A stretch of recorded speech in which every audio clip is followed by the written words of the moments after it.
gathered again to talk about saving the planet.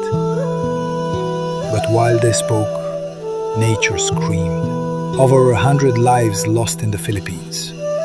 Homes gone, dreams drowned. Global warming isn't a future threat anymore. It's the headline of today. Since 1995, our emissions rose by 34%. The Earth is heating beyond 2 degrees Celsius. So tell me, will the next storm be another warning